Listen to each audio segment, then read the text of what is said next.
independence, the 4th of July is a sacred day in our country, a day of history, of hope, remembrance and resolve, of promise and possibilities. Before me stands monuments of the greatest and the goodness of our nation, monuments of light and liberty. There's a towering memorial to George Washington, the general who led our revolution, and the president who set our nation on its course.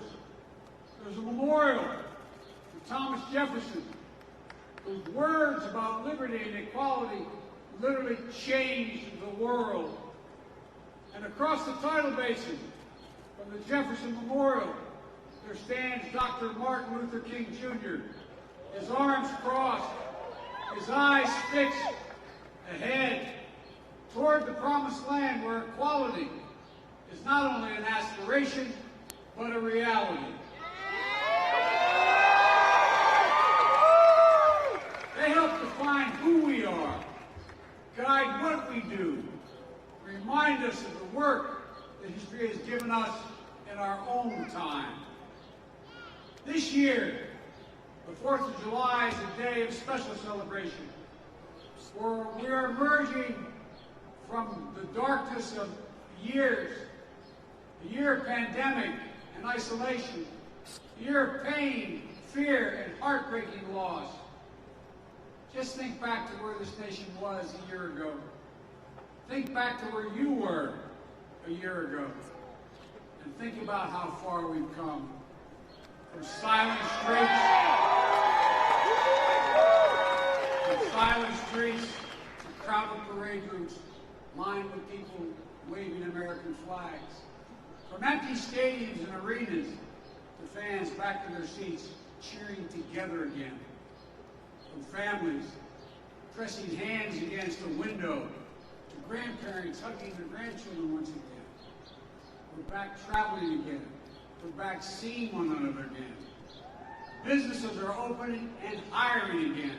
It took a plan. We're seeing record job creation and record economic growth. The best in 4 decades, and I might add, the best in the world.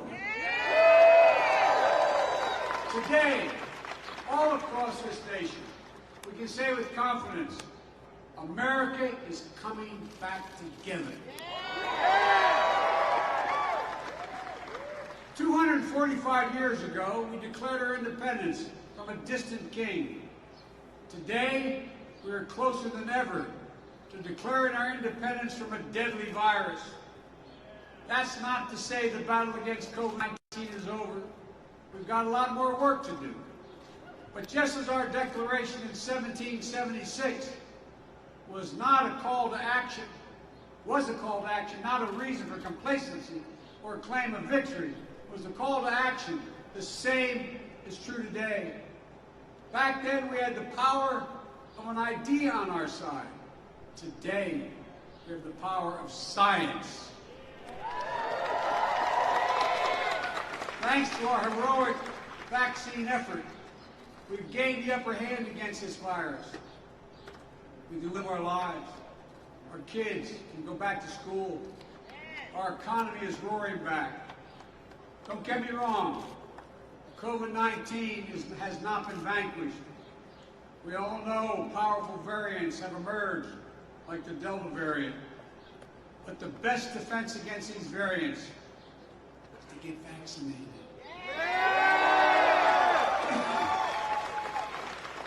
My fellow Americans, it's the most patriotic thing you can do.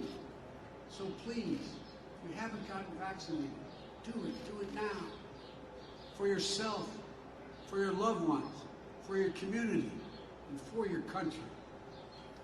You know, that's how we're going to stay ahead of these variants and protect the hard-won progress we've made. We never again want to be where we were a year ago today.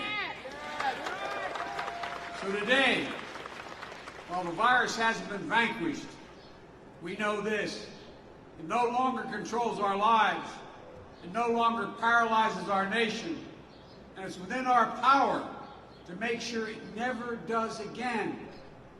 And for that, we can thank the scientists and researchers, the educators, and all the other frontline and essential workers, like many of you here today, who became the light to see us through the darkness. I hope you know that you, the American people, have been part of one of the most remarkable achievements in American history. But in this moment of joy, we know that this day falls hard on all those who've lost a loved one. As I've told you before, each day I carry a card in my pocket with my schedule on it. And the back of that schedule, on that card, I have the number of Americans who've lost their lives to COVID, the precise number. As of tonight, that number is 603,018 people have lost their lives. There are husbands and wives, mothers and fathers, sons and daughters, brothers and sisters, grandparents, friends, neighbors, co-workers. And we also remember all those who lost this year, that we lost, and families lost to other causes of death, and cruel twists of fate. They too left behind loved ones, unable to grieve or mourn or find closure. Each of them meant the world to someone they left behind. And those of you who've been through all this know that to heal, you have to remember. We have to remember them. And we will. We'll commit to always remember them. That's what we'll do. I've long said that America is unique. Unlike every other nation on earth, we were founded based on an idea. We hold these truths to be self-evident, that all people are created equal, endowed by their Creator with certain unalienable rights, among them life, liberty, and the pursuit of happiness. And while we've never fully lived up to those words, we have never given up on them. They continue to animate us, and they remind us what at our best we as Americans believe. We Americans, we believe in honesty and decency, in treating everyone with dignity and respect, giving everyone a fair shot, demonizing no one, giving hate no safe harbor, and leaving no one behind. We lead by the power of our example, not the example of our power. We're part of something so much bigger than ourselves. We stand as a beacon to the world. It's a code. It's a code. Uniquely American code. It's who we are. To all the service members and their families who are here tonight, today, all of you serving around the world, it's the greatest honor to serve as your Commander-in-Chief. Jill and I,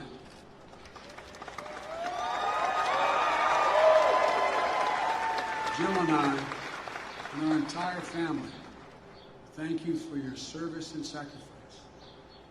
Like so many military families, thinking of the loved ones who served, we think of our son Bo today. You're all part of a long chain of patriots who pledged their lives and their sacred honor in defense of this nation and democracy around the world, for freedom and fair play, for peace and security and opportunity, for the cause of justice, for the soul of America itself. But the defense of all that we love doesn't fall on your shoulders alone. It falls on all of us, every one of us, every American. Each day we're reminded there's nothing guaranteed about our democracy, nothing guaranteed about our way of life. We have to fight for it, defend it, earn it. Folks, it's up to all of us to protect the right to life, liberty, and the pursuit of happiness, the right to equal justice under the law, the right to vote and have that vote counted, the right to breathe clean air, drink clean water, and know that our children and grandchildren will be safe on this planet for generations to come. The right to rise in the world as far as your God-given talent can take you, unlimited by barriers of privilege or power.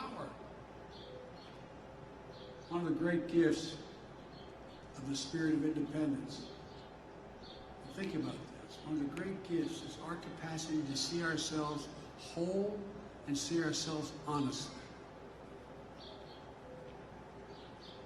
What we've gotten right, what we've gotten wrong. It's a measure of the greatness of America, and we are a great nation. We don't seek to bury the wrongs. We face it. We work to make it right. You know, history tells us that when we stand together, when we unite in common cause, when we see ourselves not as Republicans or Democrats, but as Americans, then there's simply no limit to what we can achieve. None. And today, we see the results of the unity of purpose. The unity of purpose in forging in our nation, we're forging in our nation. For together, we're beating the virus. Together, we're breathing life into our economy. Together, we will rescue our people from division and despair. But together, we must do it. Over the past year, we've lived through some of our darkest days. Now, I truly believe, I give my word as a Biden, I truly believe we're about to see our brightest future. Folks, this is a special nation, a great nation. And there is a timeless truth about America. The most powerful idea in the history of the world, in the hearts of the people of this country. It beats in all our hearts. No matter your race or ethnicity, no matter your gender identity or sexual orientation, no matter your disability, no matter your faith, it beats in the hearts of rich and poor alike. It unites America. Whether your ancestors were native to this land or brought here forcibly and enslaved, whether you were immigrants from generations back like my family that came from Ireland, or you're coming here today looking to build a better life for your family, like our fellow Americans I just swore in the White House 2 days ago.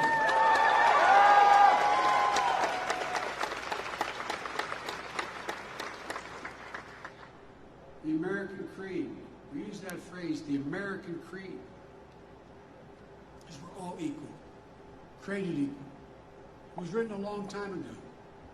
But the genius is that every generation of Americans has expanded it wider and wider to include those who were excluded before.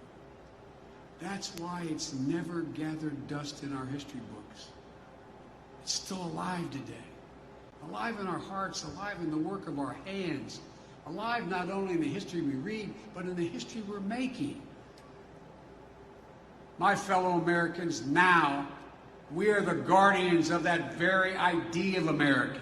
It's up to us to save it, to preserve it, to build on it. And I know we will. On this sacred day, I look out to those monuments on our National Mall and beyond them, into the hearts of our people across the land. And I know this, it's never, ever been a good bet to bet against America. Never. We just have to remember who we are. We are the United States of America. And there's nothing we can't do if we do it together. Folks, happy 4th of July, America. God bless you all, and may God protect our troops. Thank you, thank you, thank you.